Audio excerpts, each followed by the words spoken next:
Assalamualaikum warahmatullahi wabarakatuh. Allahu Akbar, Allahu Akbar, Allahu Akbar, Allahu Akbar, Allahu Akbar, Allahu Akbar, Allahu Akbar, Allahu Akbar, Allahu Akbar, Allahu Akbar kabira, walhamdulillahi katsira. وسبحان الله بكرة وأصيلا لا إله إلا الله ولا نعبد إلا إياه مخلصين له الدين ولو كره الكافرون لا إله إلا الله وحده صدق وعده ونصر عبده وأعز جنده وهزم الأحزاب وحده لا إله إلا الله والله أكبر الله أكبر ولله الحمد.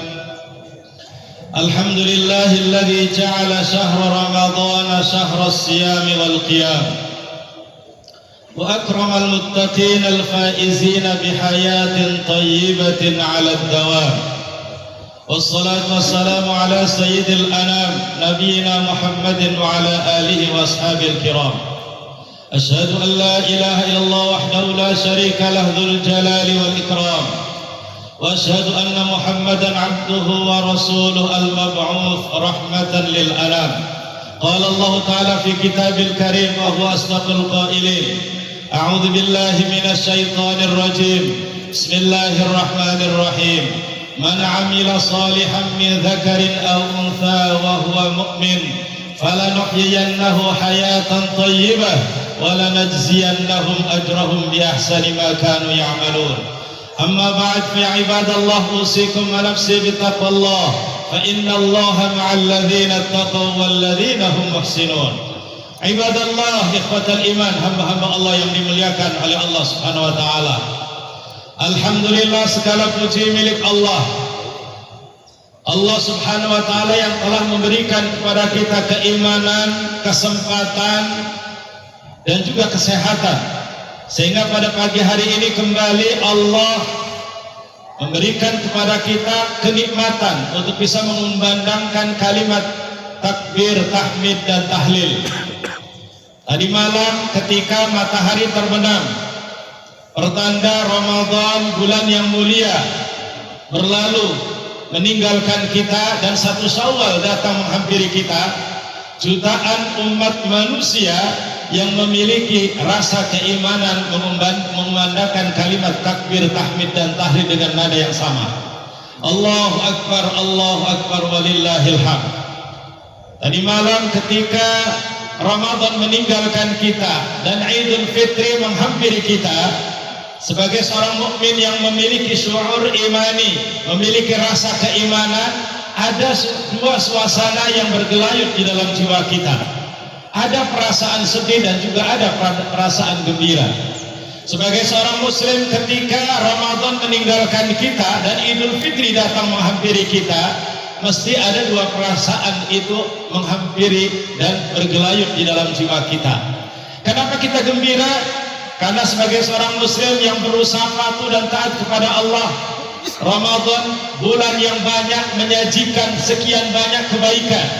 Ramadan bulan yang menjanjikan sekian banyak kebaikan, menyajikan dan menjanjikan sekian banyak kebaikan. Ramadan menyajikan hidangan puasa 1 bulan penuh, tarawih 1 bulan penuh, tilawah dan tadarus, infak, zakat dan sedekah, dan sekian banyak amalan-amalan kebaikan yang Allah sajikan di bulan yang mulia ini telah berakhir meninggalkan kita. Tentunya sebagai seorang muslim gembira. Kenapa? Karena upaya dan usaha untuk patuh terhadap aturan Allah sudah bisa dan berhasil kita lakukan. Iringan doa yang selalu kita inginkan dan kita sampaikan kepada Allah adalah taqabbalallahu minna wa minkum shalihal a'mal. Mudah-mudahan puasa kita diterima, tilawah kita diterima, tarawih kita diterima, sedekah infak kita diterima, sehingga melambung tinggi pahala-pahala yang Allah janjikan kepada kita. Karena di bulan Ramadan itu pahala dilipat gandakan. Amalan sunnah dianggap seperti amalan ibadah wajib, dan amalan ibadah wajib dilipat gandakan pahalanya oleh Allah Subhanahu wa taala. Tentunya bagi orang yang berusaha untuk menjadikan hamba-hamba Allah yang patuh kepada Allah, bangga dan bahagia karena berhasil menyelesaikan seluruh tawaran kebaikan yang disampaikan oleh Allah di bulan yang mulia ini. Tapi tentunya dalam waktu yang bersamaan kita juga memiliki suasana rasa sedih di dalam jiwa kita. Kenapa sedih? Karena Ramadan yang menyajikan banyak kebaikan, menjanjikan banyak kebaikan meninggalkan kita. Ramadan menyadarkan jutaan umat manusia yang mengaku dirinya sebagai seorang muslim, jutaan umat manusia yang mengaku dirinya sebagai seorang mukmin. 11 bulan dilupakan oleh aktivitas hidupnya, 11 bulan dilupakan oleh aktivitas dunianya, sehingga kemudian sudah hampir tidak tampak suasana keislaman dalam dirinya. Setiap hari yang dia bicarakan adalah dunia, setiap hari yang dia bicarakan adalah karir, setiap hari yang dibicarakan adalah seluruh keinginan-keinginan, harapan-harapan yang dia impikan. 11 bulan kita dilupakan oleh semuanya. Tapi kemudian Allah hadirkan Ramadan, Allah sadarkan kita kembali tentang tujuan hidup kita, bahwa hidup bukan untuk hidup hari ini, tapi hidup kita hari ini adalah untuk kehidupan panjang setelah kematian, yaitu di surga Allah Subhanahu wa taala. Ramadan yang menyadarkan jutaan orang, malam pertama masjid-masjid penuh, subuhnya juga masjid-masjid penuh. Getaran keimanan yang ada di dalam jiwa setiap muslim tumbuh merekah kembali. Walaupun kadang-kadang 2 hari 3 hari ada yang meredup kembali, tapi ada yang terus dirawat sampai akhir bulan dan akhir sampai hari ini. Oleh karena itu Ramadan bulan yang menjanjikan banyak kebaikan, menyadarkan jutaan orang, meninggalkan kita. Tentunya juga perasaan sedih ini bergelayut di dalam jiwa kita. Harapan dan harapan yang kita inginkan cuma adalah hari demi hari yang sudah kita lakukan membangun ketakwaan, hari demi hari yang kita lakukan membangun kebaikan itu muncul, terbentuk menjadi sebuah karakter, sehingga keislaman kita tumbuh menguat kembali dan kita layak menjadi hamba-hamba Allah yang dimuliakan oleh Allah Subhanahu wa taala. Ibadallah, ikhwatal iman dan saudara-saudaraku sekalian yang dimuliakan oleh Allah Subhanahu wa taala. Ramadan 1 bulan mengajarkan kita banyak kebaikan, termasuk kebersamaan, kepatuhan kepada perintah Allah, kesolehan amal-amal kita berusaha untuk meresponnya, melaksanakannya, kebersamaan, kepedulian sudah kita munculkan, kita hidupkan kembali dalam suasana diri dan jiwa kita. Hari ini dan mulai esok pagi, ikhwatal iman, saudara-saudara sekalian, mulai esok pagi kita akan menatap kehidupan nyata kembali. Mulai esok pagi kita akan menatap negeri ini dengan suasana seperti dulu kembali. Ramadan diajarkan kebersamaan. Mulai esok pagi kita akan menyaksikan terkoyak-koyaknya persatuan umat ini. Ramadan mengajarkan kepada kita kepedulian. Mulai esok pagi jungkir baliknya tata nilai sudah tidak jelas mana muslim dan mana yang bukan muslim. Ramadan mengajarkan kepada kita tentang tujuan hidup yang sebenarnya.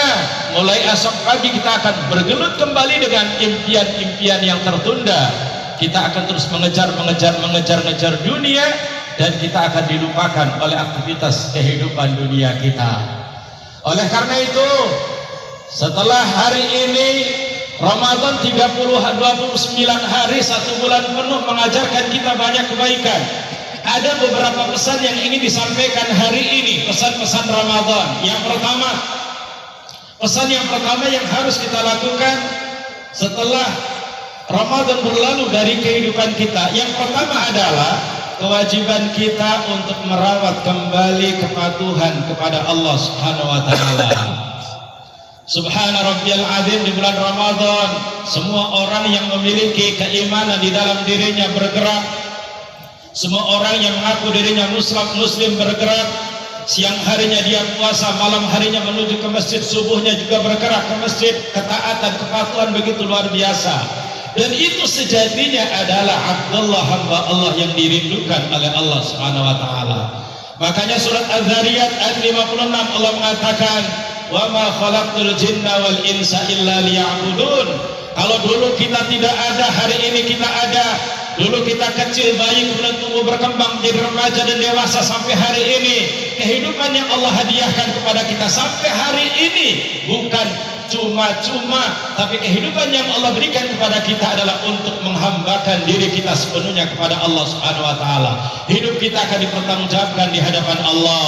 Umur kita akan dipertanggungjawabkan di hadapan Allah. Semakin panjang umur kita, semakin panjang usia kita, semakin besar pertanggungjawaban kita di hadapan Allah Subhanahu wa taala. Maka ibadallah, hamba-hamba Allah yang dimuliakan oleh Allah, Ramadan mengajarkan kepada kita tentang tujuan hidup kita. Hidup kita bukan untuk hidup hari ini, tapi hidup kita adalah untuk kehidupan panjang bernama akhirat setelah kematian nanti. Ketika sakaratul maut menghampiri kita, Israel datang menghampiri kita, kalimat yang kita rindukan cuma satu, kalimat la ilaha illallah. Ketika kita sakaratul maut, kita tidak butuh harta yang kita tumpuk-tumpuk. Ketika sakaratul maut, kita tidak butuh jabatan, pangkat yang kita kejar-kejar. Ketika sakaratul maut tiba, yang kita butuhkan cuma kalimat tauhid la ilaha illallah. Yang kita rindukan cuma satu, anak yang satu mentalkin, menuntun kalimat Allah di sebelah kanan saya. Anak yang kedua menuntun di telinganya kalimat la ilaha illallah. Hanya itu yang kita butuhkan. Oleh karena itu, kalau umur kita sekarang ini 60 tahun, 70 tahun, barangkali 2/3 perjalanan hidup kita sudah kita lalui. Tidak jelas hidup kita menuju kemana. Berbagai negara sudah kita kunjungi, berbagai provinsi sudah kita kunjungi, berbagai profesi sudah kita geluti, tapi tidak pernah tahu kita menuju kemana. Kita mengejar-ngejar impian, mengejar-ngejar harapan, tapi tidak tahu menuju kemana. Maka oleh karena itu Ramadan mengajarkan kepada kita tentang tujuan hidup kita. Allahu ayatuna, Allah adalah tujuan hidup kita. Siapapun kita, apapun profesi kita, saya tentara, tujuan hidup saya adalah Allah. Saya polisi, tujuan hidup saya adalah Allah. Saya politisi, tujuan hidup saya adalah Allah. Saya konglomerat, saya pejabat, tujuan hidup saya adalah Allah. Kalau tujuan hidup kita jelas menuju Allah, maka langkah-langkah hidup kita dalam hidup ini terarah menuju Allah Subhanahu wa taala. Bukankah kita setiap sholat kita mengucapkan ihdinas siratal mustaqim, tunjukilah kami ke jalan yang lurus. Jalan kemana? Jalan menuju Allah Subhanahu wa taala. Maka oleh karena itu Ramadan mengajarkan kita, mengingatkan kita kembali bahwa hidup ini adalah untuk menuju Allah Subhanahu wa taala. 11 bulan kita dilupakan, bergelut dengan berbagai macam aktivitas, tidak tahu tujuan hidup kita menuju kemana. Ramadan mengajarkan kita patuh tunduk kepada Allah, kita hidup menuju Allah Subhanahu wa taala. Kalau usia Rasul 63 tahun dan logika usia adalah usianya Rasulullah, bagi kita yang umurnya 40 tahun berarti sudah 2/3 perjalanan hidup kita, dan kita tidak tahu menuju kemana. Oleh karena itu, selepas Ramadan meninggalkan kita, kita lanjutkan kembali, kita patri dalam jiwa kita bahwa kita hidup untuk menuju Allah Subhanahu wa taala. Allahu ghayatuna, Allah tujuan hidup kita. Yang kedua, pelajaran yang kedua dari Ramadan yang perlu kita rawat adalah merawat kesolehan. Barangkali selama ini saya ngaku muslim, tapi setiap diajak berbuat baik, setiap diajak kebaikan, tidak bergeming, tidak merespon. Islamnya beku, Islamnya mati, tinggal sebuah nama. Ramadan berhasil menghidupkan kembali suasana keislaman kita. Kemudian dengan hadirnya Ramadan, kita belajar merespon seluruh tawaran kebaikan. Kata Allah, ya ayyuhalladzina amanu kutiba alaikumusiyam, kamu kalau ngaku muslim, kamu puasa, kita respon perintah puasa. Kata Rasul, malam harinya tarawih, kita respon tarawih. Ada perintah zakat 2,5% dari harta, zakat harta kita respon keluarkan 2,5%-nya. Infak dan sedekahnya, seluruh tawaran kebaikan kita respon satu demi satu. Islam kita yang asalnya mati membeku, tumbuh kembali, merekah kembali. Islam kita menjadi hidup kembali. Dan kesolehan itu hamba-hamba Allah yang dimuliakan oleh Allah Subhanahu wa taala. Kesolehan yang kita lakukan bukan hanya kembali kepada Allah dan manfaatnya buat Allah, tapi kesolehan itu manfaatnya buat diri dan keluarga kita. Karena Allah Subhanahu wa taala dalam surat An-Nahl 97 mengatakan, barang siapa yang beramal soleh baik laki-laki maupun perempuan, landasannya keimanan kepada Allah Subhanahu wa taala, maka jaminannya ada dua. Barang siapa yang beramal soleh, jaminannya dua. Yang pertama adalah falanuhyiyannahu hayatan thayyibah, kami akan berikan kepadanya kehidupan yang baik, yang tenang, nyaman dan tentram. Yang kedua, manfaat dari amal soleh adalah walanajziyannahum ajrahum bi ahsani ma kanu ya'malun, kami berikan balasan terindah yaitu di surga Allah Subhanahu wa taala. Mohon maaf kalau barangkali ada di antara kita yang hidupnya selalu diselimuti dengan berbagai macam ujian dan persoalan, ada masalah ekonomi, masalah keluarga, masalah anak dan keturunan, berbagai macam persoalan silih berganti menghampiri kehidupan kita, dan kita tidak pernah nyaman dan tenang dalam kehidupan kita, maka jangan mencari penyebabnya di luar, tapi silahkan koreksi dari tingkat kesalehan kita kepada Allah Subhanahu wa taala. Ketika seorang suami tidak soleh, dia tidak taat beribadah kepada Allah, maka sang istri selalu gelisah hidupnya. Ketika istri tidak menjaga aurat dan kehormatannya, maka sang suami juga tidak akan pernah nyaman hidupnya. Ketika anak-anak tumbuh berkembang dalam kebebasan pergaulan, maka orang tua tidak pernah nyaman dalam kehidupannya. Makanya kata Allah Subhanahu wa taala surat An-Nahl 97, kalau kita pengen hidupnya tentram, tenang dan nyaman, kondisikan suami, istri dan anak-anak dalam kesolehan kepada Allah Subhanahu wa taala. Ketika suaminya rajin ke masjid, rajin jamaah, rajin ngaji, maka sang istri akan merasakan ketenangan. Ketika istrinya juga rajin ngaji, rajin jamaah, menjaga harga diri dan kehormatan, seorang suami juga merasakan ketenangan dan ketentraman. Ketika anak-anak yang kita miliki, kita banggakan, kita puja dari kecil, tumbuh berkembang dalam kesolehan, maka orang tua merasakan ketenangan dan ketentraman, kenyamanan dalam hidupnya. Makanya kemudian Ramadan mengajarkan kepada kita untuk meluruskan kembali orientasi hidup kita. Kita mengejar pangkat jabatan setinggi mungkin, kita mengumpulkan harta kekayaan sebanyak mungkin. Pertanyaannya, untuk apa? Kita sering mengangkat kedua tangan di hadapan Allah, ya Allah berikan aku pekerjaan. Kita mengangkat tangan, ya Allah berikan aku jabatan, mengangkat tangan, berikan aku ini dan itu. Setelah kita dapatkan semuanya, berhenti di titik itu. Mestinya adalah pertanyaannya, untuk apa jabatan yang kamu dapatkan? Untuk apa harta yang kamu kumpulkan itu? Makanya kemudian yang kedua yang harus kita lakukan adalah meluruskan orientasi hidup kita, bahwa hidup bukan untuk hidup hari ini, tapi hidup kita adalah untuk kehidupan panjang setelah kematian. Makanya kata Rasulullah, al-kayyisu man dana nafsahu wa amila lima ba'dal maut. Orang yang cerdas adalah orang yang bisa menaklukkan angan-angan hawa nafsunya dan selalu berbuat untuk kehidupan panjang setelah kematian. Wahai para pejabat, jabatanmu akan dimintai tanggung jawab di hadapan Allah. Wahai konglomerat, harta kekayaanmu akan dimintai pertanggungjawaban di hadapan Allah. Wahai akademisi, ilmuwan, ilmu akan dimintai pertanggungjawaban di hadapan Allah. Apa yang harus kita lakukan dalam hidup ini? Menjadikan seluruh kenikmatan yang Allah titipkan kepada kita untuk mengabdikan diri kepada Allah dan untuk menggapai kebahagiaan di akhirat nanti.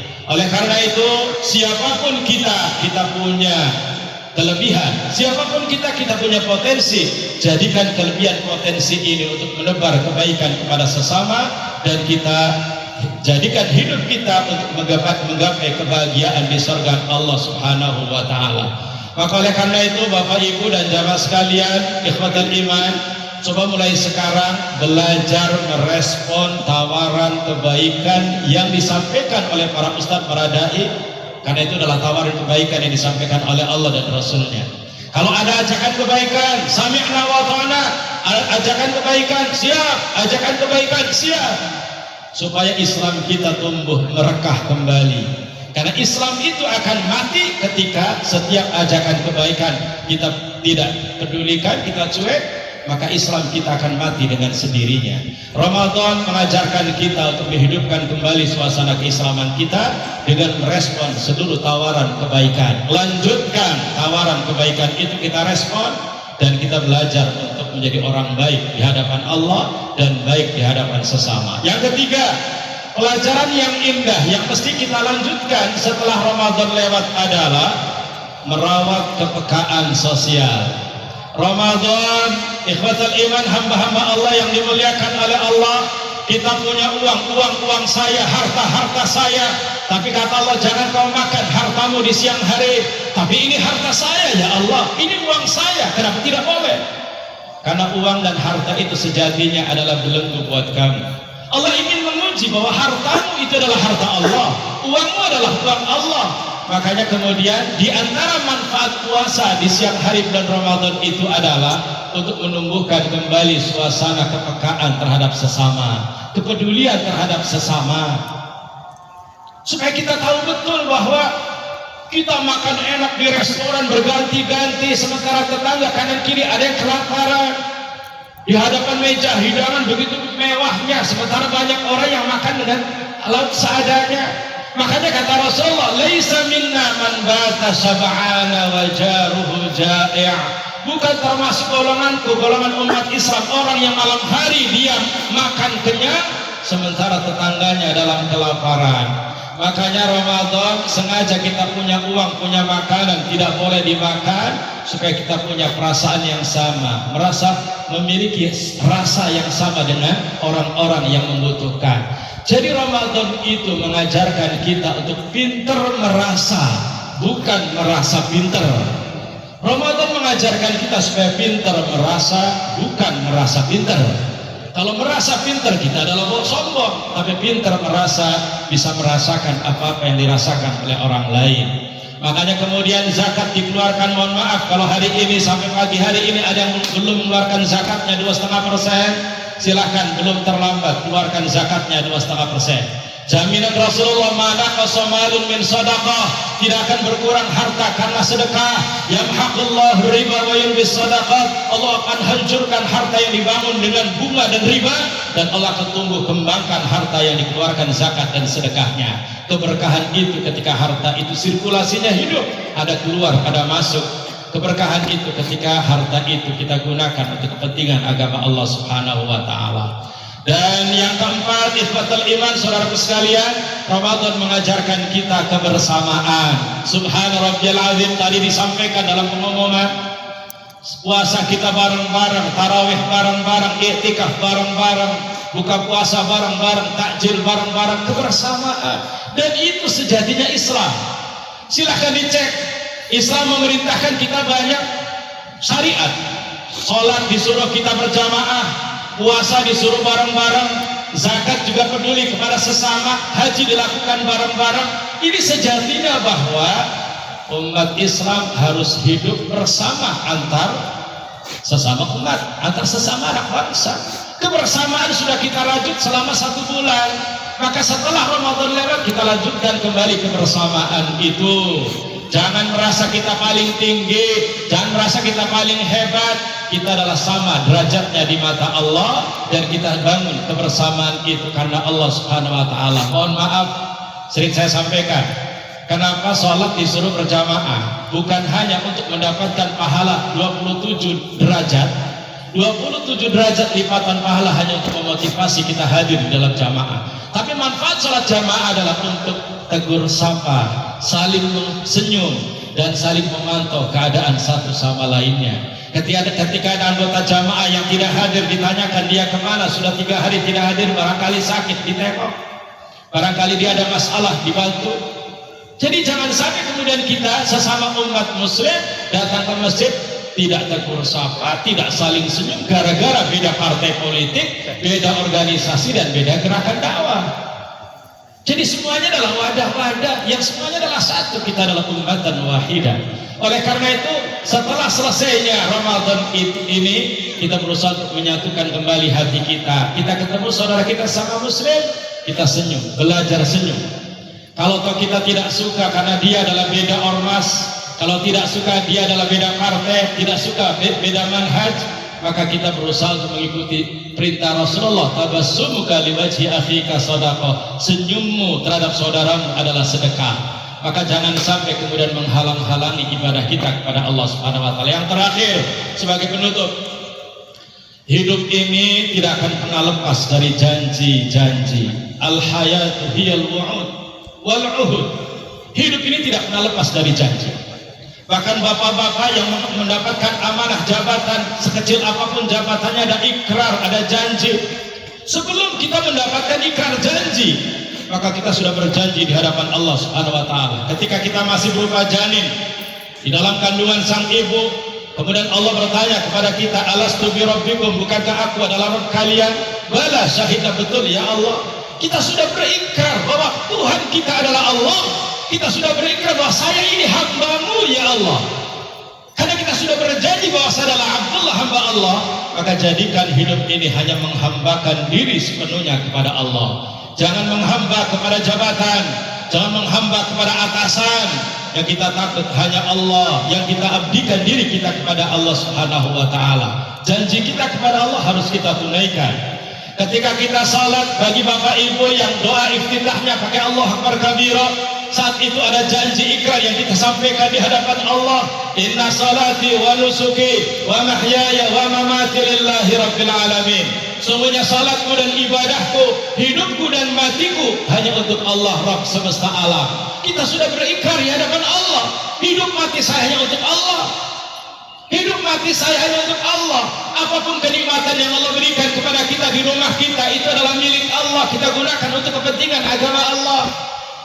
Allah berikan kita sehat walafiat, kita gunakan untuk rukuk sujud, mengabdikan diri kepada Allah. Allah berikan kepada kita jabatan, kita gunakan jabatannya untuk mengabdikan kita kepada Allah Subhanahu wa taala. Ini janji kita di hadapan Allah. Kemudian kita banyak melakukan ikrar janji-janji kita ketika kita mendapatkan amanah-amanah jabatan. Itu bukan main-main, akan dimintai pertanggungjawaban di hadapan Allah Subhanahu wa taala. Makanya kemudian ikhwatal iman ibadallah, hidup itu tidak akan pernah lepas dari janji. Tinggal posisi kita memilih, kita menjadi seorang mukmin yang tepat janji, atau kita menjadi seorang munafik yang mengingkari janji-janji kita. Ketika kita mengabaikan janji-janji kita, maka kita masuk dalam jebakan kemunafikan. Ketika kita berusaha untuk komitmen jujur kepada Allah, jujur kepada orang-orang sekitar kita, maka kita akan menjadi seorang muslim yang kokoh keislaman kita. Oleh karena itu, di sisa-sisa umur kita, kita belajar komitmen untuk menjadi seorang muslim yang baik. Di sisa-sisa umur kita, kita belajar menjadi seorang muslim yang baik. Dengan cara apa? Belajar rukuk sujud di hadapan Allah, belajar merespon tawaran kebaikan yang ditawarkan oleh Allah dan Rasulnya melalui masjid-masjid, mimbar-mimbar, dan belajar komitmen untuk selalu menjadi orang baik di dalam keluarga, masyarakat, berbangsa, dan bernegara. Mudah-mudahan kita dihormati oleh Allah dan kita dihormati oleh sesama manusia. Sebagai penutup, satu ayat yang disampaikan oleh Allah dalam surat Al-Hajj ayat 77. Ya ayyuhalladzina amanu ruk'u wasjudu wa'budu rabbakum waf'alul khaira la'allakum tuflihun. Orang-orang beriman, siapa yang pengen sukses hidupnya dunia dan akhirat? Kesuksesan itu ketika kita dihargai oleh Allah, kesuksesan itu ketika dihargai oleh sesama manusia. Resep kesuksesan ada dua. Yang pertama adalah membangun kebaikan dengan Allah, rukuk sujud beribadah kepada Allah. Yang kedua adalah menebar kebaikan kepada sesama. Kita dihargai oleh Allah dan kita dihargai oleh orang-orang sekitar kita. Apalah manfaatnya jabatan yang tinggi ketika kita keluar dari rumah dicuekin oleh orang-orang sekitar kita? Apalah manfaatnya harta yang berlimpah ketika kita keluar dicuekin oleh orang-orang sekitar kita? Tidak dihargai, dan saat itu kita tidak mendapatkan kesuksesan. Jadi sukses itu resepnya dua, membangun kebaikan dengan Allah dan membangun kebaikan dengan sesama umat manusia. Mudah-mudahan Allah berikan kepada kita kesehatan, panjang umur, dan ketaatan. Kita tutup dengan untayan doa. Silakan diangkat kedua tangannya sebagai khutbah kedua. Kita tutup dengan doa. Bismillahirrahmanirrahim. Alhamdulillahirabbil alamin. حمد الشاكرين حمد الناعمين حمدا يوافي نعمه ويكافئ مزيده يا ربنا لك الحمد ولك الشكر كما ينبغي لجلال وجهك وعظيم سلطانك اللهم اغفر لنا ذنوبنا ولوالدينا وارحمهم كما ربونا صغارا. Ya Allah, ampuni dosa-dosa kami ya Allah, dosa masa lalu kami ya Allah, dosa saat kami masih remaja, dosa karena kami mengabaikan ajaran-Mu, dosa karena kami teledor dalam menjalankan syariat-Mu, dosa karena kami tidak pernah peduli terhadap ajaran agama-Mu ya Allah.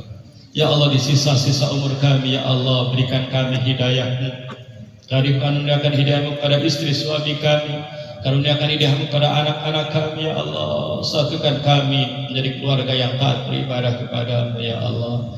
Ya Allah, di antara suami istri kami masih ada yang belum beribadah secara baik. Di antara anak-anak kami masih ada yang sulit dinasihati ya Allah. Berikan hidayah-Mu kepada mereka, lunakkan hati mereka ya Allah. Bimbinglah kami terus ke jalan-Mu ya Allah. Satukan keluarga kami menjadi keluarga yang sakinah, mawaddah, warahmah. Satukan keluarga kami menjadi keluarga yang taat beribadah kepada-Mu ya Allah. Ya Allah, karuniakan dari tulang rusuk kami anak-anak keturunan yang saleh dan salihah. Ya Allah ya Rabbal Alamin. Allahumma ighfir lana dhunubana wa liwalidina warhamhum kama rabbana shighara. Di antara orang tua kami ada yang sudah meninggal ya Allah, kami belum sempat berbakti berbuat baik kepada mereka ya Allah. Ya Allah, ampuni dosa mereka ya Allah. Terimalah amal kebaikan mereka ya Allah. Jadikan seluruh amal kebaikan yang kami lakukan hari ini sebagai amal jariah buat mereka ya Allah. Ya Allah ya Rabbal Alamin, di antara orang tua kami ada yang masih hidup ya Allah, panjangkan umur mereka ya Allah, sehatkan badan mereka ya Allah, berikan kepada mereka istiqomah ketaatan dalam beribadah kepada-Mu ya Allah. Dan jika Engkau mau mencabut nyawa mereka, cabutlah dalam keadaan husnul khatimah ya Allah. Ya Allah ya Rabbal Alamin, di antara kami ada yang sakit, sembuhkan kami ya Allah. Di antara kami yang ada masalah, berikan jalan keluar kepada kami ya Allah. Di antara kami yang sumpah pikiran, lapangkan dada jiwa kami ya Allah. Di antara kami yang kesulitan rezeki, mudahkan rezeki kami ya Allah. Ya Allah ya Rabbal Alamin, ya Dzal Jalali wal Ikram, Engkau adalah Maha Perkasa, Maha Kuasa. Berikan kepada kami kekuatan untuk terus menjalankan hidup ini penuh taat kepada-Mu ya Allah. Ya Allah, terima kasih Kau berikan kepada kami pangkat dan jabatan. Terima kasih Kau berikan kepada kami harta dan kekayaan. Ya Allah ya Rabbal Alamin, jangan Kau hancurkan pangkat jabatan sebagaimana Kau hancurkan Fir'aun dengan seluruh jabatannya. Jangan Kau binasakan harta kekayaan yang telah Kau titipkan kepada kami sebagaimana Kau hancurkan hartanya Qarun ya Allah ya Rabbal Alamin. Ya Allah, jadikan seluruh pangkat jabatan, harta kekayaan yang Kau titipkan kepada kami untuk berkhidmah melayani agama-Mu ya Allah. Ya Allah ya Rabbal Alamin, bimbinglah kami terus ke jalan-Mu ya Allah. Ya Allah, panjangkan umur kami, sehatkan badan kami ya Allah. Jika Kau mau mencabut nyawa kami, cabutlah dalam keadaan husnul khatimah ya Allah. Munculkan dalam jiwa kami rasa cinta kepada agama-Mu, munculkan dalam jiwa kami rasa cinta kepada syariat-Mu, kepada orang-orang saleh ya Allah ya Rabbal Alamin. Rabbana hab lana min azwajina wa dhurriyyatina qurrata a'yun waj'alna lil muttaqina imama. Rabbana la tuzigh qulubana ba'da idh hadaytana wa hab lana min ladunka rahmah innaka antal wahhab. Rabbana atina fid dunya hasanah wa fil akhirati hasanah wa qina adzaban nar. Subhana rabbika rabbil izzati amma yasifun wa salamun 'alal mursalin walhamdulillahi rabbil alamin. Sebelum nanti kita tutup, ikhlaskan di dalam jiwa kita, jangan sampai ada kebencian pada saudara kita. Tanpa kita diminta maaf, maafkan semua saudara kita. Dan kita juga berusaha untuk tidak memendam benci, dengki kepada siapapun. Mudah-mudahan jiwa kita bersih dan penuh dengan keikhlasan, kita akan dihantarkan oleh Allah ke dalam surga Allah Subhanahu wa taala. Demikian, kurang lebih minta maaf. Subhanakallahumma bihamdik, asyhadu an la ilaha illa anta, astaghfiruka wa atubu ilaik. Assalamualaikum warahmatullahi wabarakatuh.